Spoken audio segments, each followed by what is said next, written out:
శ్రీ గురుభ్యో నమః. శ్రీ మహాగణపతి నమః. 2024 సంవత్సరం ప్రారంభం కాబోతుంది.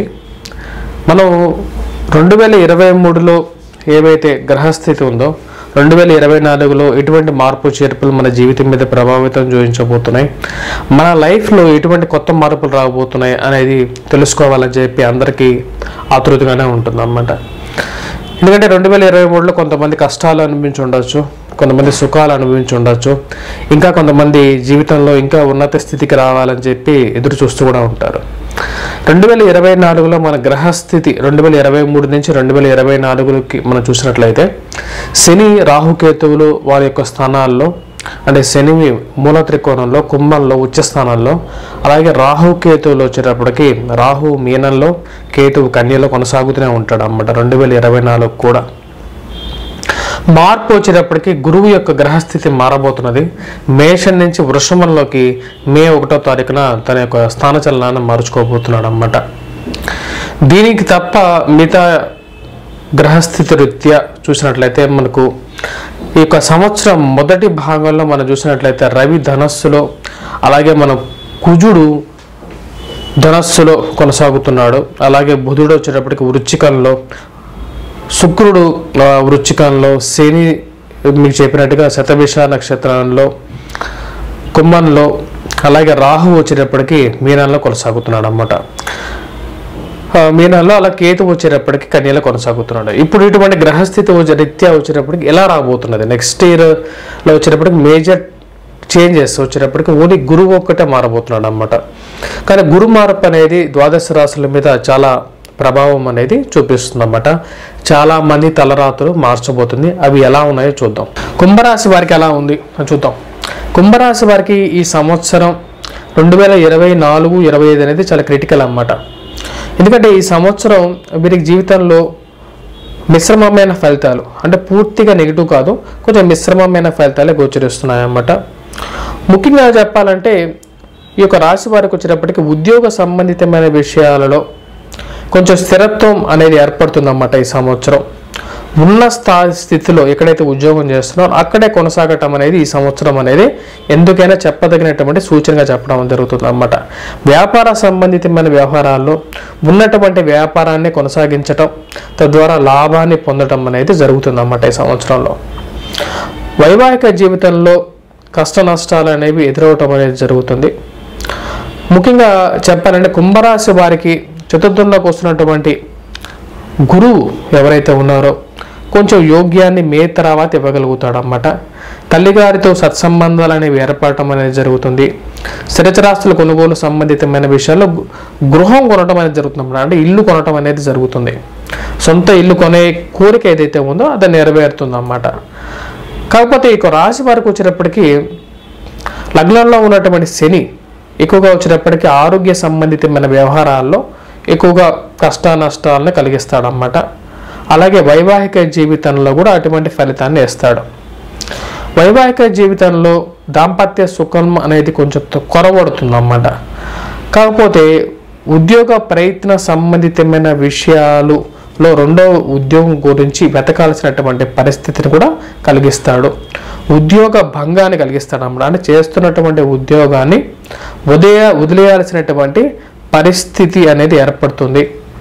దానికి ముఖ్య కారకుడు ఎవరు అంటే రాహుకేతువులు అన్నమాట. రాహు ధనస్థానంలోకి ఎప్పుడైతే వస్తాడో నిరుద్యోగాన్ని కలిగించే విధంగా కూడా ఉంటుంది. కాబట్టి తగు జాగ్రత్తలు తీసుకోవలసినటువంటి పరిస్థితి అన్నమాట. అలాగే ధనక్షయాన్ని కలిగించే విధంగా ఉంటాడన్నమాట. అంటే ధనాన్ని పోగొట్టే విధంగా కూడా ఉంటాడు. చతుష్పాద జంతువులతో జాగ్రత్తగా ఉండాలి. చతుష్పాద జంతువులు అంటే ఏంటంటే 4 కాళ్ళు కలిగినటువంటి జంతువులు ఏవైతే ఉన్నాయో వాటి ద్వారా సమస్యలని కలిగిస్తాడు. అంటే కుక్క కానీ, బర్రె కానీ, దున్నపోతు కానీ, ఆవు కానీ, ఎద్దు కానీ వీటి ద్వారా వచ్చేటప్పటికి కొన్ని కష్ట నష్టాలను కూడా కలిగిస్తాడు. ఆరోగ్యంలో కష్ట నష్టాలను కూడా కలిగిస్తాడు. కాబట్టి ఈ యొక్క రాశి వారి విద్యార్థులకు వచ్చేటప్పటికి చాలా అనుకూలమైనటువంటి ఫలితాన్ని ఇస్తాడు అన్నమాట. విద్యా సంబంధితమైన విషయాల్లో చదవాలి అనే ఆలోచనను ఎక్కువగా కలిగిస్తాడు. కొద్దిగా కష్టపడి చదివితే ఈ యొక్క రాశి విద్యార్థులకు వచ్చేటప్పటికి మంచి అనుకూలమైనటువంటి ఫలితాలు గోచరిస్తాయి అన్నమాట.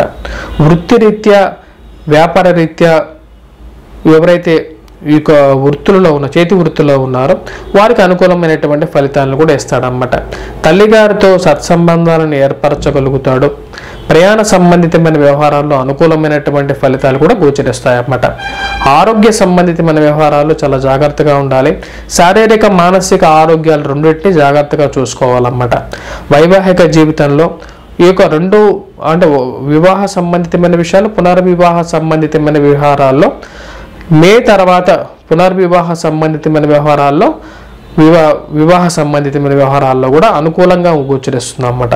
ఈ యొక్క రాశి వారు వచ్చేటప్పటికి వైవాహిక జీవితంలో మూడో వ్యక్తి ప్రమేయం అనేది ఏర్పడుతుంది అన్నమాట. అంటే ఎవరితో మీరు వివాహం చేసుకున్నారో వారితో కాకుండా మూడో వ్యక్తి జీవితంలో ప్రవేశించడం అనేది జరుగుతుందన్నమాట. వారితోనే నేను సుఖంగా ఉండగలుగుతాను అనేది ఒక స్థిర అభిప్రాయానికి రాగలుగుతారన్నమాట. మరియు స్నేహితులతో, ఫ్రెండ్స్ అండ్ రిలేటివ్స్తో జీవితం అనేది అనుకూలమైనటువంటి స్థితిలోకి మారుతుందన్నమాట. కొత్తగా ఆరంభించాలనుకున్నటువంటి బిజినెస్ అనేది గురించి 1-2 సార్లు ఆలోచించుకోవాల్సినటువంటి పరిస్థితి అనేది ఏర్పడుతుంది. రావాల్సినటువంటి ధనం అనేది ఫ్రెండ్స్ అండ్ రిలేటివ్స్ ద్వారా వచ్చి చేరటం అనేది జరుగుతుందన్నమాట. ఈ యొక్క సంవత్సరాల్లో బిజినెస్ విషయంలో కొంచెం వెనక్కి తీసుకోవడం కూడా కొంచెం ముఖ్యమైన సూచనగా కూడా చెప్పడం జరుగుతుందన్నమాట. కుంభరాశి వారికి అంత యోగ్యకారకమైనటువంటి కొత్తగా ఇన్వెస్ట్మెంట్స్ చేయకుండా ఉండటం కూడా ఈ సంవత్సరం కొంచెం బెటర్గా కూడా చెప్పడం జరుగుతుందన్నమాట. తల్లిదండ్రులతో సఖ్యత అనేది ఏర్పడుతుంది. ఆ యొక్క విషయంలో ఎటువంటి ఇది లేదన్నమాట. విద్యా సంబంధితమైన విషయాల్లో విద్యార్థులకు చాలా అనుకూలంగా ఉంది. గ్రూప్స్, సిలబస్లో, పోటీ పరీక్షల్లో ఎవరైతే ప్రయత్నాలు చేస్తున్నారో వారు ఉత్తీర్ణత సాధనలో మంచి ఉత్తీర్ణతతో సాధించడానికి అనుకూలంగా చతుర్థంలో గురువు ఉన్నాడన్నమాట. తద్వారా మంచి అనుకూలమైనటువంటి ఫలితాలు అనేవి వీరు పొందగలుగుతారు.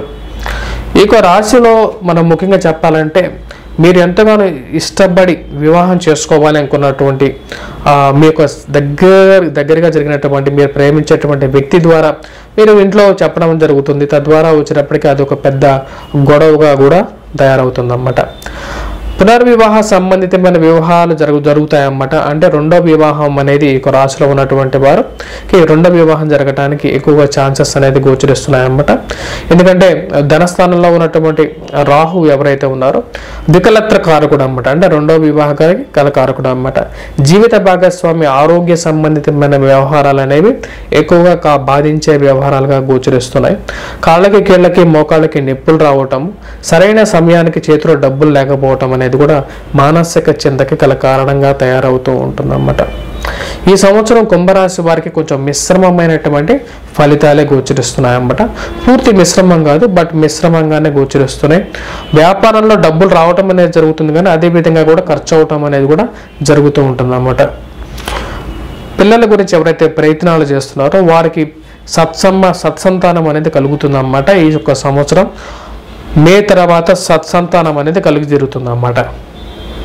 అలాగే ఈ యొక్క రాశిలో ఉన్నటువంటి వారు ఎవరైతే ఉన్నారో దుర్వ్యయం అనేది తగ్గించుకోవాల్సినటువంటి ముఖ్య సూచనగా కూడా మనం చెప్పడం అనేది జరుగుతుంది.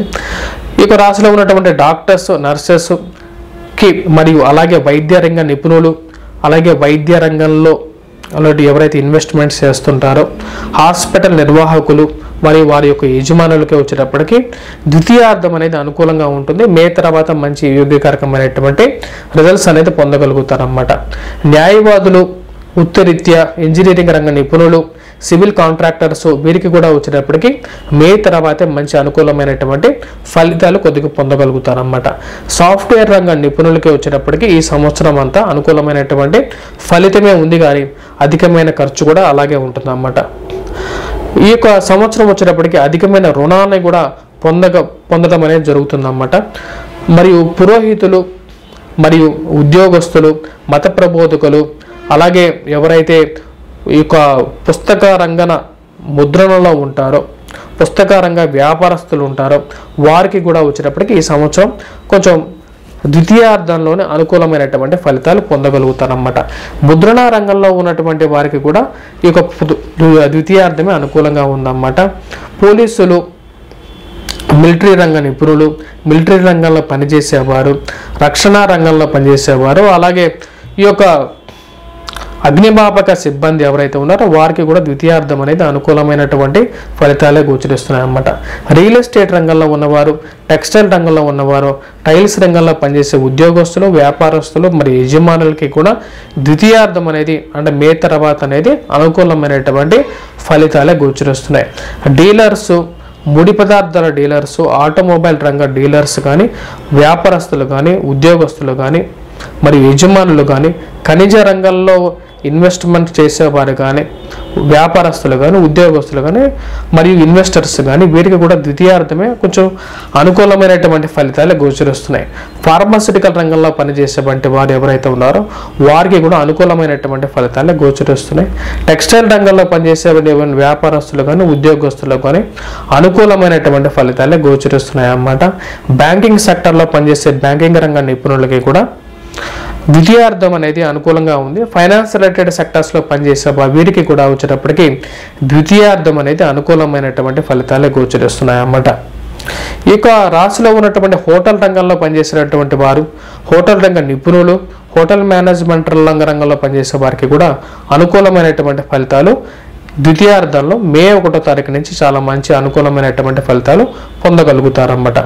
ఈ యొక్క రాశి వారు ముఖ్యంగా వచ్చేటప్పటికీ స్త్రీలకి ఎవరైతే వారి యొక్క కాళ్ళ మీద నిలబడాలి, మంచి ఉన్నత స్థితికి వెళ్ళాలి అనుకుంటున్నారో వారికి ద్వితీయార్థంలో మే 1వ తారీఖు తర్వాత ఉద్యోగ సంబంధితమైన ప్రయత్నాలు చేస్తే ఉద్యోగ ప్రాప్తి పొందడం అనేది జరుగుతుందన్నమాట ఈ యొక్క రాశి ఉన్నటువంటి స్త్రీలకి. ఇప్పుడు మన రెమెడీస్ పరంగా చూసినట్లయితే గురుబలం అనేది చాలా ముఖ్యమైన భూమిక పోషిస్తుంది అన్నమాట.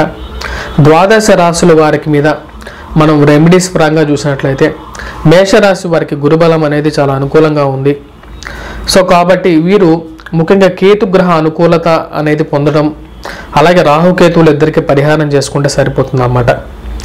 అలాగే వృషభ రాశి వారిని మనం చూసినట్లయితే గురుబలం అనేది పూర్తిగా యోగకారకంగా ఉందన్నమాట. రాహు బలం అనేది బాగా ఉంది, కేతు యొక్క బలం అనేది లేదు కాబట్టి కేతు గ్రహానికి పరిహారం చేసుకోవాలి. అలాగే ముఖ్యంగా వీరు పరిహారం చేసుకోవాలి అంటే వీరు పూజించాల్సినది విఘ్నేశ్వరుణ్ణి బాగా పూజించాలన్నమాట. అలాగే మిథున రాశి వారిని చూసినట్లయితే మిథున రాశి వారికి గురుబలం అనేది కూడా ఉంది. గురుబలం అనేది కొంచెం తగ్గుతున్నది. శ్రీ మహావిష్ణువుని పూజించాలి వారి యొక్క సంవత్సరం. అలాగే వారు పూజించాల్సినటువంటి ఇంకొక గ్రహం వచ్చేటప్పటికి కేతు గ్రహం అన్నమాట. కేతుగ్రహ ఆరాధన చేయాలి. అలాగే కేతుగ్రహ ఆరాధన చేయలేని వారు విఘ్నేశ్వరుణ్ణి పూజించినా సరే సరిపోతుంది అన్నమాట. అలాగే తదుపరి గ్రహం అయినటువంటిది ఏదేంటంటే తదుపరి రాసినటువంటి కర్కాటక రాశి. కర్కాటక రాశి వారు మనం చూసినట్లయితే వారికి బాగా అనుకూలమైనటువంటిది వచ్చేటప్పటికి ఈ యొక్క కేతు గ్రహం అనుకూలత అనేది ఎక్కువగా ఉందన్నమాట కర్కాటక రాశి వారికి. అలాగే ఏలినైట్ శని అష్టమ శని దోషం కూడా ఉంది. అలాగే రాహు యొక్క స్థానం కూడా సరిగా లేదు కాబట్టి మీరు రాహుగ్రహ అనుకూలత కోసం దుర్గాదేవిని, అలాగే శనిగ్రహ అనుకూలత కోసం వీరు వెంకటేశ్వర స్వామిని కూడా పూజించడం అనేది ముఖ్యమైన సూచన. తదుపరి రాశి అయినటువంటిది ఏదైతే ఉందో అది వచ్చేటప్పటికి సింహరాశి. సింహరాశి వారికి వచ్చేటప్పటికి ధనస్థానంలో వచ్చేటప్పటికి వీరికి కేతువు, అష్టమంలో వచ్చేటప్పటికి రాహు, సప్తమంలో వచ్చేటప్పటికి శని. సో వీరు పూజించాల్సినది వచ్చేటప్పటికి వెంకటేశ్వర స్వామిని పూజించడం ఈ సంవత్సరం మొత్తం. వీలైతే తిరుపతి వెళ్ళేసి రావటం, తిరుపతిని వెంకటేశ్వర స్వామిని మొక్కుకోవటం. అలాగే ధనస్థానంలో వచ్చేటప్పటికి కేతు ఉన్నాడు కాబట్టి విఘ్నేశ్వరుడిని అనునిత్యం పూజించటం, అలాగే దుర్గాదేవిని ఆరాధన కూడా చేసుకున్నట్లయితే అనుకూలమైనటువంటి ఫలితాలు పొందగలుగుతారన్నమాట. తదుపరి రాశి అనేటువంటిది ఏదైతే ఉందో కన్యారాశి. కన్యారాశి వారు ఎవరిని పూజించాలి? కన్యారాశి వారికి వచ్చేటప్పటికి లగ్నంలో వచ్చేటప్పటికి కేతువు, సప్తమంలో వచ్చేటప్పటికి రాహు అన్నమాట. ఇలా ఉన్నప్పుడు కేతువు కోసం వినాయకుడిని, దుర్గాదేవి కోసం, దుర్గాదేవి అంటే రాహు అధీన దేవత వచ్చేటప్పటికి రాహువుకు అన్నమాట. సో కాబట్టి దుర్గాదేవిని కూడా పూజించాలి. వీటన్నిటితో పాటు ఈ యొక్క రాశి వారికి అష్టమంలో ఉన్నటువంటి గురువు వచ్చేటప్పటికి భాగ్యస్థానంలోకి మంచి స్థానంలోకి వెళ్తున్నాడు కాబట్టి మీరు గురువుని పూజించినా మంచిదే, పూజించకపోయినా మంచిదే అన్నమాట. తదుపరి రాశి అయినటువంటిది ఏదైతే ఉందో రాశి వచ్చినప్పుడు తులారాశి. తులారాశి వారికి వచ్చేటప్పటికి యోగ్యకారకమైన రాహుకేతువులు యొక్క స్థానం అనేది ఉంది. సప్తమంలో వచ్చేటప్పటికి గురువు ఉన్నాడు అన్నమాట. కాకపోతే మే తర్వాత అష్టమంలోకి గురువు వస్తున్నాడు కాబట్టి మే తర్వాత వీరు పూజించాల్సినది ఒకరినే అన్నమాట. ఎవరిని పూజించాలి అంటే శ్రీ మహావిష్ణువుని పూజించినా సరిపోతుంది, లేకపోతే దత్తాత్రేయ స్వామి ఆరాధన చేసినా సరిపోతుంది అన్నమాట. తదుపరి వచ్చేటప్పటికి వృశ్చిక రాశి. వృశ్చిక రాశి వారికి మే తర్వాత గురువు మంచి స్థానంలోకి వస్తున్నప్పటికీ ఈ యొక్క రాశి వారికి చతుర్థంలో శని అంటే అర్ధాష్టమ శని దోషం అనేది ఉంది. వెంకటేశ్వర స్వామి ఆరాధన అనేది చేయాలి. అలాగే ఈ యొక్క రాశి వారికి వచ్చేటప్పటికి పంచమంలో రాహు ఉన్నాడు అన్నమాట. పుత్రక్షయకారకుడు మరియు అలాగే ఆరోగ్యాన్ని కూడా హరిస్తాడు కాబట్టి రాహుకి దుర్గాదేవిని కూడా పూజించాలన్నమాట. ఇలా పూజించినట్లయితే వృశ్చిక రాశి వారికి సరిపోతుంది. తదుపరి రాశి అయినటువంటిది ధనుస్సు రాశి. ధనుస్సు రాశి వారికి ఎలా ఏ దేవుడిని పూజించాలి? ధనుస్సు రాశి వారికి వచ్చేటప్పటికి వీరి యొక్క గ్రహస్థితి చూసినట్లయితే చతుర్థంలో వచ్చేటప్పటికి వీరికి ముఖ్యంగా దుర్గాదేవిని పూజించాలన్నమాట. ఎందుకంటే రాహు ఉంది కాబట్టి శని ఇచ్చినటువంటి ఫలితాన్ని ఇస్తాడు కాబట్టి, ముఖ్యంగా తల్లిగారితో పాటు క్షేత్రాన్ని కూడా దెబ్బతీస్తాడు కాబట్టి మరి దుర్గాదేవిని పూజిస్తే సరిపోతుంది అన్నమాట. మరియు అలాగే మకర రాశి వారు. మకర రాశి వారికి రాహు చాలా మంచి స్థానంలో ఉన్నాడు. అర్ధాష్టమ వీరికి వచ్చేటప్పటికి ఏళ్ళనాటి శని ప్రభావం కూడా ఉంది కాబట్టి వెంకటేశ్వర స్వామి ఆరాధన అనేది చేయాల్సిందే వీరు. అలాగే శనిగ్రహ వ్రతం కూడా చేసుకోవచ్చు అన్నమాట. అది ఎలా చేయాలి అనేది కూడా మా యొక్క ఛానల్లో చెప్పడం జరిగింది, మీరు చూడొచ్చు. శనిగ్రహ వ్రతం అనేది భవిష్య పురాణాల్లో ఎలా చెప్పారనేది. మరియు ఇక్కడ మార్పు అనేది వీరికి గురువు మంచి స్థానంలోకి వెళ్తున్నాడు, కేతు సరైన స్థానంలో లేడు కాబట్టి విఘ్నేశ్వరుని కూడా వీరు పూజించాలన్నమాట. అలాగే కుంభరాశి వారు. కుంభరాశి వారికి వచ్చేటప్పటికి వీళ్ళకి ధనస్థానాల్లో రాహువు, అష్టమంలో కేతువు, అలాగే ఏలినేటి శని ప్రభావం కూడా ఉంది కాబట్టి వీళ్ళు వెంకటేశ్వర స్వామిని, దుర్గాదేవిని, అలాగే విఘ్నేశ్వరుని కూడా పూజించాలి. చివరగా వచ్చేటప్పటికి మీనరాశి. మీనరాశి వారు ఎవరిని పూజించాలి? మీనరాశి వారు వచ్చేటప్పటికి రాహుకేతువులు ఇద్దరిని పూజించాలి, దుర్గాదేవిని అలాగే విఘ్నేశ్వరుని, దాంతోపాటు వెంకటేశ్వర స్వామిని కూడా వీరు పూజించినట్లయితే అనుకూలమైనటువంటి ఫలితాలు పొందగలుగుతారు. Please do subscribe and share.